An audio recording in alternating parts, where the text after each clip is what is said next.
नमस्कार दोस्तों। आज की हमारी कहानी है रविवार यानी इतवार की व्रत कथा। तो चलिए शुरू करते हैं। एक बुढ़िया थी। उसका नियम था प्रति रविवार को सवेरे ही स्नान आदि कर घर को गोबर से लीप कर फिर भोजन तैयार कर भगवान को भोग लगाकर सवयं भोजन करती थी। ऐसा व्रत करने से उसका घर अनेक प्रकार के धन धान्य से पूर्ण था।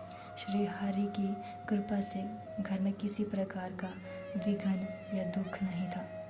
सब प्रकार से घर में आनंद रहता था।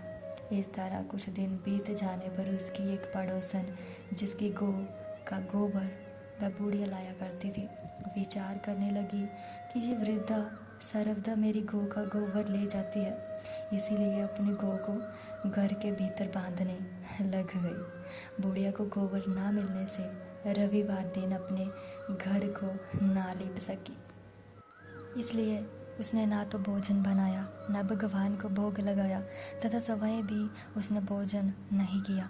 इस प्रकार उसने निराहार व्रत किया। रात्रि हो गई और वह भूखी सो गई। रात्रि में भगवान ने उसे स्वप्न दिया और भोजन ना बनाने तथा भोग ना लगाने का कारण पूछा। वृद्धा ने गोबर ना मिलने का कारण सुनाया। तब भगवान ने कहा कि माता, हम तुमको ऐसी गौ देते हैं जिससे सभी इच्छाएं पूर्ण होती हैं, क्योंकि तुम हमेशा रविवार को गौ के गोबर से घर को लीप कर भोजन बनाकर मेरा भोग लगाकर खुद भोजन करती हो। इससे मैं खुश होकर तुमको वरदान देता हूँ।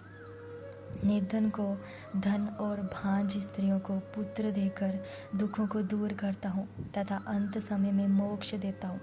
स्वप्न में ऐसा वरदान देकर भगवान तो अंतर्धान हो गए और वृद्धा की आंख खुली तो वह देखती है कि आंगन में एक अति सुंदर गौ और बछड़ा बंधे हुए हैं।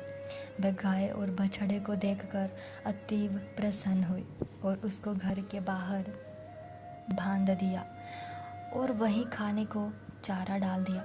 जब उसके पड़ोसन बुढ़िया ने घर के बाहर एक अति सुंदर गौ और बछड़े को देखा तो देश के कारण उसका हृदय जल उठा और उसने देखा कि गाय ने सोने का गोबर किया है, तो वह उस गाय का गोबर ले गई और अपनी गाय का गोबर उसकी जगह पर रख गई।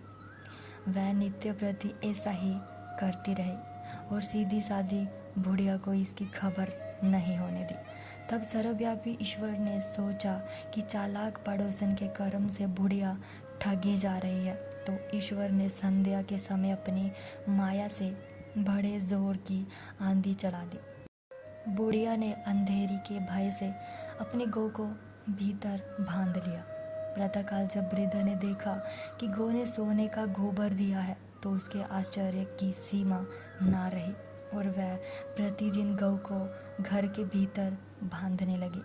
उधर पड़ोसन ने देखा कि बुढ़िया गौ को घर के भीतर बांधने लगी है और उसका सोने का गोबर उठाने का दाव नहीं चलता, तो वह ईर्ष्या और डाह से जल उठी और कुछ उपाय न देख पड़ोसन ने उस देश के राजा की सभा में जाकर कहा, महाराज, मेरे पड़ोस में एक वृद्धा के पास एक ऐसी गाय है जो आप जैसे राजाओं के ही योग्य है। वह नित्य सोने का गोबर देती है।